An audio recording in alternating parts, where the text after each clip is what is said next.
panel today about television and the power of decisioning and data in premium video. My name's Tim Sims. I'm the Chief Revenue Officer of the Trade Desk, and so in that role, I oversee our global sales team, but I also oversee our global inventory partnerships team, which means I get to spend a lot of time with our broadcast partners and everyone in the TV ecosystem, spending a lot of time talking about stuff like this. And I am so honored today to be joined by Carolyn Hahn, who's the Senior Manager of Digital Media and Audience Strategy at Nestlé, as well as Evan Barocas, who's the Senior Director of Digital Media at T-Mobile. Yeah. Thank you guys so much for joining. So I thought I'd kick things off with just a couple of questions just to get the conversation flowing. So first I'm going to start with, over the last few years, I think like the content that we're all watching on streaming and in connected television, a lot of it's kind of dark, like at least in my experience. There's been a lot of dark content out there. So I wanted to start with, what's the happiest and most optimistic show that you've watched over the last couple of years? I loved Abbott Elementary. I think that's one of like the happiest TV shows right now. I followed that up with Dahmer, though, on Netflix, just to even it out a little bit, though. That's great. What about you, Adam?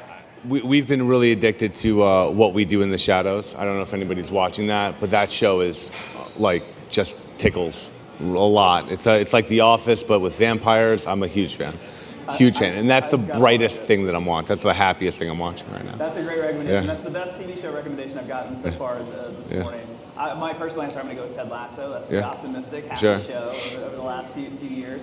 Next question, what's the most recent streaming app that you downloaded into your preferred streaming platform, Carolyn? I mean, I've had all of them for a very long time, so it's really, we're looking into the fringes at this point, but Pluto was the latest app that I downloaded. Nice. Yeah. I downloaded HBO Max not too long ago, and I shouldn't probably admit this publicly, but it's on my parents' login.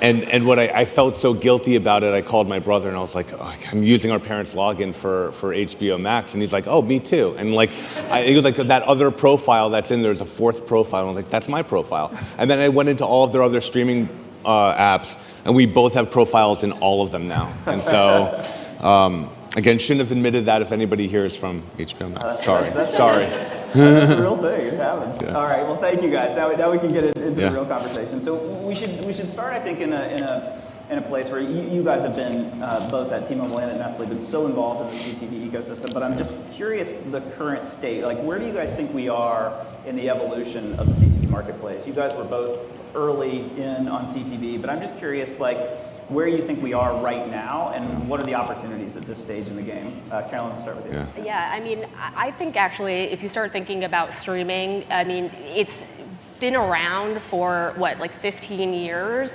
When Netflix first started their subscription game, DVD granted, in like 2007, and then Hulu was the following year. I mean, what have we really accomplished within those 15 years? Like, quite frankly, I don't think as an industry it's that much, right? Like, I feel like with COVID and with the pandemic, streaming has overtaken cable subscriptions at this point. And when I look at the actual marketplace in terms of where we are, in terms of things that we've been asking for 5-10 years, there are still issues to this day. I mean, not to say that it's all doom and gloom, but I remember back in the day I was asking for show level transparency. Like, where is that, right? I can't even get like genre level transparency at this point. So, that is what, I'm thinking about constantly. So, how do we collectively as a group really push the industry along so that it can catch up with the consumer base, right? And reach in general.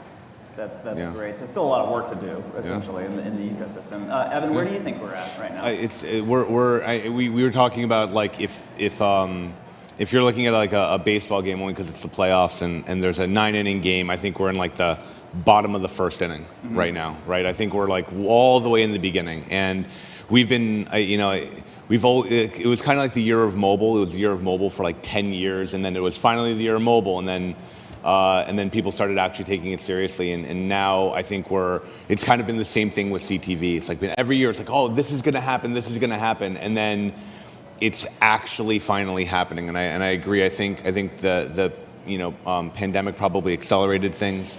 But from a capability standpoint, from like a how are we transacting, where is this marketplace? Like we're still all the way in the beginning. There's massive asymmetry across the industry, across the marketplace in terms of just capabilities, right? How data is applied, how inventory is made available, how you're able to buy it, the type of content you're able to syndicate, right? It's like just massively imbalanced. And it makes it really hard as an advertiser to say like, oh, you're gonna have a holistic video strategy that's gonna encompass all the ways that consumers want to engage with video and put it all together and stitch it all together with data, make it informed and understand the efficacy of the investment you're making.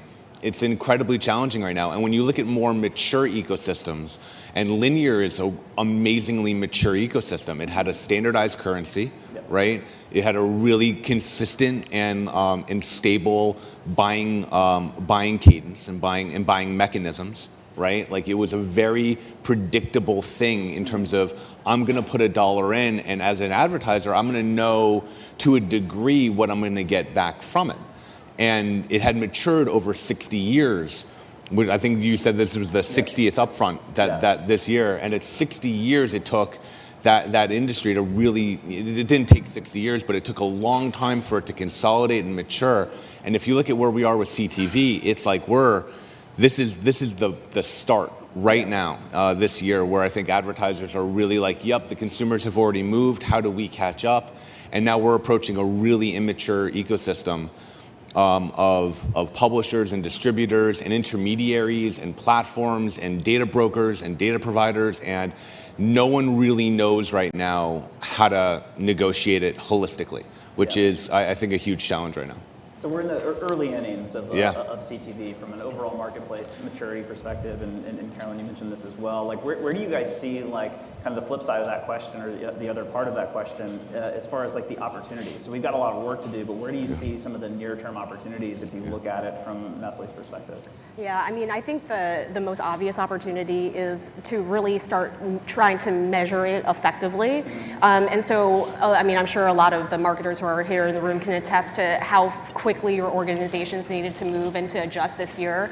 So agility is definitely one thing that we take very seriously at Nestlé, especially with our media investments. And like, how do you optimize much more frequently than on a quarterly basis, right? If budgets are fluctuating every month, right? So that's definitely one thing that we're seeing as an opportunity, is having a lot of the digital capacities of CTV that are nascent to the channel. How do we integrate that into our overall digital reporting, right? So we use a lot of optimization levers, including sales lift, which is our main KPI. Like, did we actually allow consumers to find our products in stores and buy, right? And then what is the lift and incrementality associated with that? So that's definitely something that we're leaning into from a connected TV space, is try to prove out the efficacy of that channel alongside other digital platforms.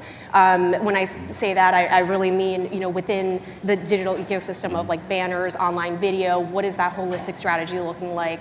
And so we've employed a lot of that type of sales lift measurement on our CTV portions of the buys. And so I think that's definitely an opportunity, as we, as Evan has mentioned, like, I think the industry is recalibrating to some degree in terms of their audience validation measurement. And that's one area where, if you think back to linear TV, improving out the efficacy was really on reach, right? Reach as a proxy for sales. But if I'm already getting sales lift, then what is the value of reach? You know what I mean? Like, that's the type of push that I would be making to all of our supply partners, including the trade desk, is how do we get to more real-time measurement with connected TV, and then hopefully from the suppliers, let us have that granularity of show-level reporting, right? I'll make it out to this forum because that's definitely going to be really key, right? We have so many different brands under our portfolio, including Hot Pockets and Toll House. So there are different audiences, and there are different ways to think about that approach from an overall audience strategy. So it sounds like there's some standardization opportunities, I think, across all of this. Evan, where do you see just some near-term opportunities, given that we're in the kind of early days, where do you see the near-term opportunities for T-Mobile? I think you're presented as an advertiser with two real options. I think if you struggled as a digital advertiser to date, you're going to really struggle with CTV. If you don't have a good first-party data strategy, if you don't have a good measurement infrastructure, if you don't have the ability to really not just correlate, but understand causality within your marketing and your marketing mix and how it relates to your business outcomes. If you can't do that now, those problems don't get better with scaling your digital operations to the scale of linear, right? It doesn't solve problems for you. In fact, all of those things are probably going to get a lot worse, right? Your third-party data costs are going to skyrocket. Your intermediary costs are going to skyrocket. Like, you're going to have a lot more problems, I think, as an advertiser trying to scale in this environment that is as fragmented and as imbalanced as we just talked about. But I think that if you are an advertiser that has spent the time really building a sound first-party data strategy and really understanding how to apply your first-party data, how to measure against it, how to understand and run really targeted and really meaningful tests and experiments to understand the efficacy and then reapply those learnings. I think if you have some of the fundamentals of digital applied, then there's a huge opportunity right now because this is a right marketplace. There's not saturation yet at all. And we're about to see, I don't even think people are valuing the inventory correctly, right? I think that there's not even like this sense of like, oh, we know what an impression is worth on with an OTT on a mobile device versus a CTV and how to value that differently. So I think that there's nothing but opportunity, and if you move quickly right now, you can really start to corner off areas of this for your brand and really differentiate how your brand is going to market. But it's also something where if you again have those gaps in your program, this becomes a place where you can dive right headfirst into fraud. There's a huge fraud issue. There's a huge like, oh my God, I'm gonna show the same ad to the same person on Hulu 85 times in a row, right? Which we've all probably experienced when you're watching like a streaming service. You get the same ad every single commercial break, right? On your AVOD service. And it's like, you're gonna just continually fall into some of these, I think, bigger challenges and waste a lot of money and not really see the return from that. So I think there's a lot of opportunity, but there's also a lot of challenges. Yeah, so I think that's great advice, especially for the marketers in the room, of just like when you're going to approach the CTV marketplace, having that discipline already there around how you approach just digital marketing in general. Just because as we've talked about, like this concept of just like digital and like like all the words that we use, or potentially overuse, having a strategy coming in is a really, really great piece of advice, which is a good segue to, kind of going back to the beginning. When you guys first approached the CTV marketplace as part of the strategy, like what was the impetus to like get involved? Because you guys have been, you guys are in that cohort of people who did have a plan going in. And so what was the impetus to just get started in CTV on day one, Carolyn? Yeah, I mean, for us at Nestlé, it's definitely been a journey. We work really, really close together with, with our supply partners and then our agency partners in order to really understand, how do we start leveraging CTV so that instead of a slap on, or a new shiny object, it actually makes sense for our business. And so when we first introduced CTV, it was actually as a complement to digital video. So, how do we really tackle the biggest and the most premium device type that we have, at home? And so that was one of the components. But then, after a certain period where we decided that it was actually something that we wanted to leverage long term, it actually became far more, it made far more sense to really see how do we adapt it to our linear TV strategies? How do we, take the ratings erosion from linear, because we're seeing them, follow within the streaming space, and then how do we start leveraging that? I mean, it's definitely an overhaul that we had to do, bringing all of the right people, together across the TV investment and also the digital teams to really make that work. Because every plan now needs to have, quite candidly, those two levels of expertise, right? When you're dealing with negotiations, when you're dealing with optimizations that you want to employ. And so we've definitely had a huge, I would say, arc when we first introduced it on our plans, a few years ago, like 5 or 6 years ago, to now. I think we've accomplished quite a lot, because now it's more around optimizations in flight. How do we leverage our audience strategy from a digital component onto CTV? And then also, how do we balance that out, right, with all of the other priorities that we have? So when you guys first got started, Evan, like, you talked about, having a plan, like, and what was the impetus to kind of get T-Mobile into CTV from the beginning. It's not dissimilar from Carolyn's journey, where CTV started as what we called OLV extension, right? It was online video, and now all of a sudden, through all the same mechanisms that we were buying online video, now all of a sudden we could, inventory was coming online, remnant inventory was coming online for some of the streaming services, right? Primarily it was Hulu, Sling, a couple of others.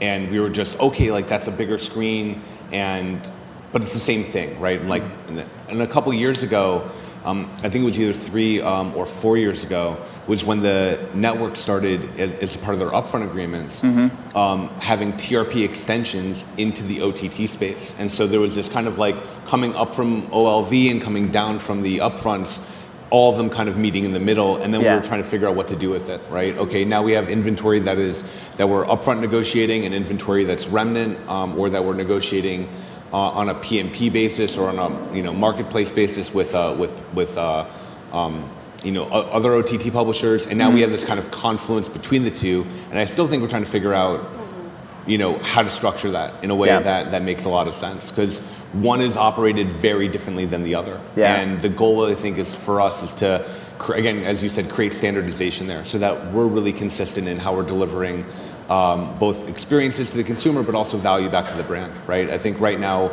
consistency within OTT is a challenge. Yeah, and maybe I'll start with you on this one, because you teed up the next question really well, which is that, how are you guys thinking about just the kind of complementary relationship, I guess, between linear and CTV? Because I think both of your entry points, as you just said, was kind of this extension of online video into CTV, and that was the original entry point. But now, because CTV has become such a dominant force in the way that consumers watch television, how do you think about that kind of complementary relationship between linear and CTV? And then, as you just pointed out, Evan, how are those conversations going with your broadcast partners as you sit down, every year to talk about what the next year is going to look like? I wish it was only as complicated as linear TV and CTV. And the truth is, and the way we're approaching it at T-Mobile is the consumer does not know the difference between linear and CTV. They're sitting there and they're like, I am watching a TV. And they feel that way when they're watching YouTube, when they're on social platforms, when they're on open web, when they're anywhere, right? And so the content has become the focal point, not the medium that we're buying it through. And I think that we've gotten ourselves out of the habit of saying, oh, this is linear, this is OTT, this is social, this is online video, and just saying, okay, it's all video. And we need to have a video approach and a video strategy. And if we're looking at these things by channel, we're going to create an extremely fragmented experience for the consumer, right? They're going to feel like, oh, I'm being treated differently across all of these platforms. There's going to be no continuity in how we're messaging to them. There's going to be no continuity in terms of how we're reaching them and how we're measuring efficacy. And therefore, we're going to waste a lot of dollars and not actually have the outcomes that we want. So we're trying to put together a holistic video strategy and approach to this, which is extremely challenging, right? It's really hard to be like, okay, we're gonna have one measurement strategy across social walled gardens all the way through linear. That's a really hard thing to try and stitch together, but that's I think how we're approaching it, because I don't think the conversation's like, oh, is it linear or CTV? I don't think consumers care. I don't think they know the difference. I don't think we know the difference at this point. And I think that all these terms are eventually gonna go away, right? As we've talked about. I think that if we're talking about CTV now, that's not going to be something we're going to talk about in 2 years. That's going to go away. Like, we're not going to talk about CTV. We're not even going to talk about programmatic. We're not even going to talk about biddable. It's just going to be media, right? And it's just going to be the infrastructure powering media. We don't, as we talked about, we talked about yesterday we talked about the Bloomberg terminal, right? They don't call it electronic stock trading, right? They just call it stock trading. It's like these terms go away as they become standardized, as they become more widely adopted, and I think that's going to ultimately be where we go with this. I couldn't agree more. Carolyn, as you guys at Nestlé, approach these conversations with your broadcast partners and everyone, how are you thinking about just kind of the convergence of all of the screens? How are you thinking about the relationship between linear and CTV? like what's been the approach from Nestlé's point of view? Yeah, I mean, I think we have a very similar approach as T-Mobile is at the end of the day, the end consumer doesn't care how media is bought. Yep. They just see an impression, they just see an ad, no matter, on which device it is, right? And so that's more of a, I would say like an internal problem for everyone here in the room to figure out the best balance between the two. Yeah. I mean, eventually, I hope people aren't going to be using CTV too as a term. OTT is not going to be a thing anymore. There will be less acronyms. Like that's my hope and prayer. And it'll just be TV or video. Like call it either of the two, right? Yeah. But the way that we see linear TV is like, as Evan mentioned too. It's like it's been around for a very long time. Right? I mean, it started out with like the 3 networks, and it's just grown from then. And look at us now, where we have multiple different suppliers to deal with. We have multiple different transaction methods of going to market with it. And then also from a fragmentation standpoint, I think it's just very convoluted in the space. So how do we take the best of linear, which I think are number 1, the device types, number 2, the premium inventory, and then how do we balance that with more of a digital OTT or CTV approach by having audience targeting at scale and not just demo targeting beyond that, right? And how do we get some of those like real-time effectiveness measures that you don't have to wait every quarter to get your TRPs from a linear perspective. Right. So I think right now it's going to be interesting to see in the next 5 years where CTV versus linear is going to be, but I actually don't think that it should be kind of looked at one versus the other, right? Totally it should agree. be more of a complement, right? And again, hopefully the frequency capping issue is just going to be made that much better with that growth of CTV type, digital type mechanisms in play. Yeah, it's all just TV. I mean, I think I think that's where we all just kind of landed. Like in the not too distant future, I think we'll look at all of this as just TV, and we'll stop using all of these different terminologies and acronyms and everything to kind of make it sound more confusing than maybe it is. Because in the end, it's TV, and I think you're right. Like both of you guys commented on, the consumer just views it as I'm watching television, and that's how we should approach it. So from that same lens, Evan, back question for you. How are you thinking about data and insights that you're getting from TV? And have there been moments where you've used these insights to kind of inform the next strategy, the next campaign? Like what's a kind of success story as far as taking all of these insights? Because CTV does throw off a lot of data and throws off a lot of information that we can use to optimize. How have you used that successfully? It's a great question. It's a great question. There's a couple of examples. First, I think that getting data and consistent data back out of the ecosystem is incredibly challenging. So the buying mechanics, and again, like if you're, I don't want to go too far into the weeds on this, but in the buying mechanics of CTV or OTT vary widely, right, across the ecosystem. And because of that, the data you get back out of it varies widely across the ecosystem. And I think what we've tried to do this year is narrow in on 1 or 2 key partners where we go really deep in trying to figure out, okay, like how do we actually structure data and structure our buying, not just mechanics, but our go-to-market, so that we are learning things as we're going so we get better over time. I think that's the objective. So much of what we do, I think, is standardizing around panel-based measurement like a lot of people do, and looking at incremental cost per reach, which a lot of people do.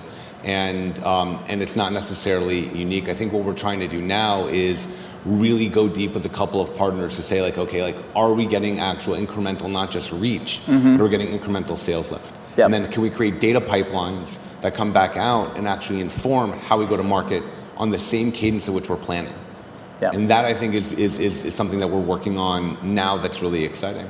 I think getting our panel-based measurement partners integrated with all of our publishers has been, and platform partners, I think, has been a huge priority. So at least we have an understanding from one panel, at least, what reach looks like, and then where are we getting the greatest incremental reach. But I think that's, again, like table stakes, right? That's foundational stuff that I think we've been building over the last couple of years. Where I'm more excited about is like, okay, like to your point, how do you think about data in this ecosystem? If you have good habits with existing digital publishers, you have a playbook, right? You know exactly how to structure data pipelines, how to ID match, how to create clean rooms, how to actually onboard your data, how to understand the linkages between your data and other data, so that you can I think more effectively go to market around audiences, not just demos. Yeah. Right? And then how you can actually get a read on performance against audiences. I think that's the stuff we're trying to work on now that I think is a lot more exciting. That's awesome.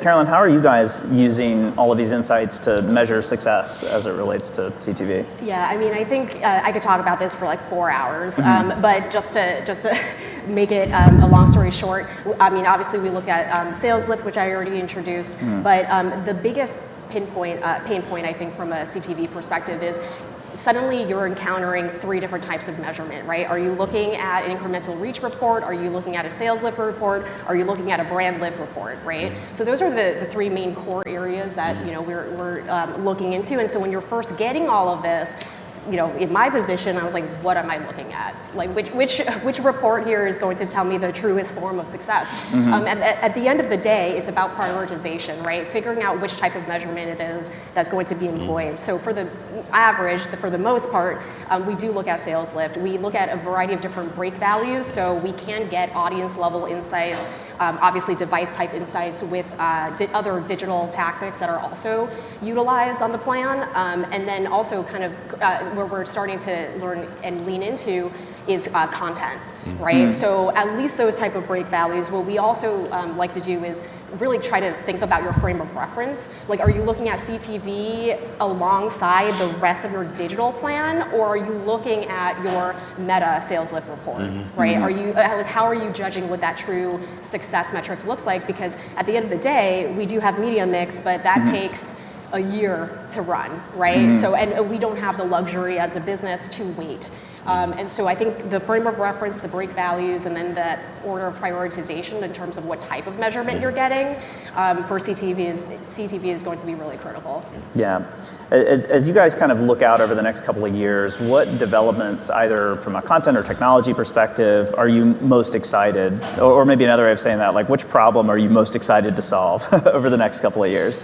Evan, I'll start with you. There's a lot. There's a lot of problems I'm looking forward to solving. I think that we're going to see, again, standardization. I think that there's going to hit a point where the various streaming services, whether or not they consolidate, are definitely going to start standardizing how they're using data, their supply chains to advertisers, and the currencies at which we're valuing inventory. And I think those are going to enable buyers in the ecosystem to have a lot more confidence around what they're buying and how much they're buying. And I think that standardization is going to happen really soon, because I think the inflection point we've already hit, right? And I think that that advertisers are really not going to have a tolerance for, hey, we're going to transact on a unverified CPM here, but we're going to transact on an audience guarantee here. And that asymmetry, both in how data is applied and how inventory is verified, means that the dollars are going to flow to the places that have the capabilities versus the ones that don't. So I think there's going to be a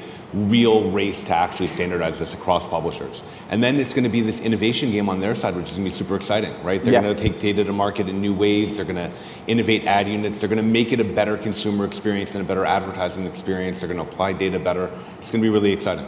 That's awesome. Carolyn, what are you most excited to solve? I mean, to solve, I think definitely, the currency issue is going to be a huge one, and it's going to have to come out really soon, right? Like, how do we appropriately measure reach on TV in general? Obviously, that's going to include connected TV, and that's going to affect the entire marketplace.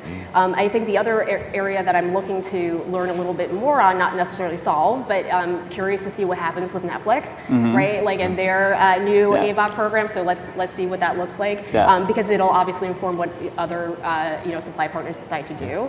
And then also from a content perspective, I think live football with Amazon, like those type of examples definitely are exciting to me. The fact that they have they have the reach, I think is a powerful statement to the growth of CTV in general. And then in terms of, again, show level transparency, that's really what I'm trying to solve for, right? So that we can show to our customers, our retailer customers, specifically, like these are the type of programs that our ads are going to be featured. And then I know that there is some growth in this space as well, but just further connectivity to shopper data and shopper media, I think it's going to be a really exciting one, because so far, most people think of TV in general as branded national TV, but how do we start thinking about the omni funnel and the omni-channel approach? Yeah, that's great. I think my list is the same. All these opportunities, we have all this new inventory coming into the marketplace over the next year or so with Netflix and Disney Plus. We have this huge opportunity on standardization, huge opportunity on measurement from a retail perspective. There's just so much, I think, to look forward to, because we are in that proverbial first inning. But I have no doubt in my mind that the marketplace is going to mature, and we're going to get to that place where it just works the way it should work. So maybe just as the final question, because I don't think I did a good job landing the plane here, because I see our time is up. But maybe it's just a final question. In a word or two, how do you guys see the marketplace, or how do you guys think, maybe in a word or two, that the marketplace will shift to a CTV first mentality? Like how far away are we from that? Now. My one word answer will be now. I think that if you're going to wait a couple of years, it's going to be hard. I think that you, like, same way that kind of early display, early digital was a build. This is a build, and you want to be one of the people that are helping to build this. You know what I mean? That's where I think the biggest opportunity is, because then how you can help shape the ecosystem for your brand. You can help shape the ecosystem in general towards transparency. So I think the answer is now. Yeah. Carolyn, what do you think? How far away are we from that mentality? It is nigh. I would say it's delayed, right? Yeah. So, at any moment now, that's what we're waiting for, is just better insights, like better continuity, and then better transparency. Awesome. Thank you guys so much. Thank you guys for joining. It was a great conversation. Thank you so much.